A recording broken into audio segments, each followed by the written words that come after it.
got one roof hook, so if we're resetting and building on this, you've got 2 stations to build these. This part right here is what makes it a modified minuteman. We've got our 6-foot hook mark, and we bring it out about another 18 inches to allow us to wrap the nozzle up top, where we can form that nice handle. Putting the nozzle on top, like Chief Brahman said yesterday, moves it from a traditional minuteman to a modified minuteman. So what we're going to do here, Nate, we got to bring the nozzle down here. We got it. I don't want to show that. Alright, so the way we build this bundle, we're going to have 2 normal sections at 6 foot, put a loop, 2 and a loop, 2 and a loop. Easy to remember. So as Nate and I build this, Nate makes his first loop right at the 6 foot, or his first bend right at the 6 foot mark. I bring it right to the 6 foot mark. There's the second. We've got 2 folds right there. Here comes the first ear or the first big loop. We put 2 loops in this because that's how we make our bi-directional pull. Just remember, when we're back stretching like we did from the front door right there, we don't stretch off the ears because the ears are not midpoints. If we pull off the ears, that coupling pulls back as well. The midpoints ensure that our nozzle and our coupling stay at the front door right where we want it.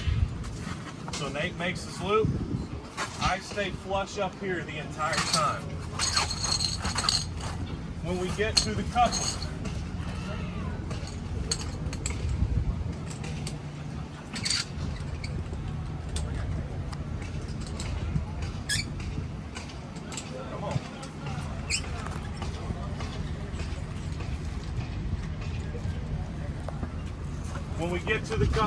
we cheat this coupling up towards the front of the bundle, so that way when we move our nozzle around, we have the nozzle and the coupling right up, easy to identify, and right where we need it. So we just bring it to about right there. That little short loop does not count in our 2 in a loop method. All right? There's a first one. There's a second. Here comes another loop.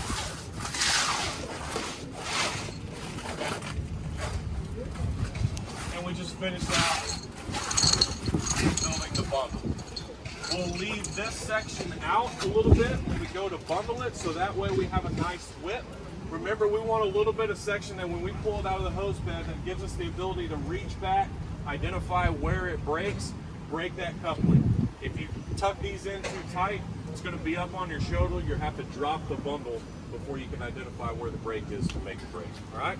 With the straps, where'd our, this is where we at. I get it. We're going to bring our nozzle up around up top. Notice how this is setting right here, where we've got coupling on coupling. Not really good, okay? We want to bring this down just a little bit, put the strap in between the couplings, just because it will allow those straps to stay tighter when we go to pull. So all I've got to do in this case is just give me a little bit of slack on the bottom. I continue bringing that around. Now I'll have a nice, pretty place to put our strap. We're dealing with multicolored straps today. We don't exactly have the perfect sizes that we need.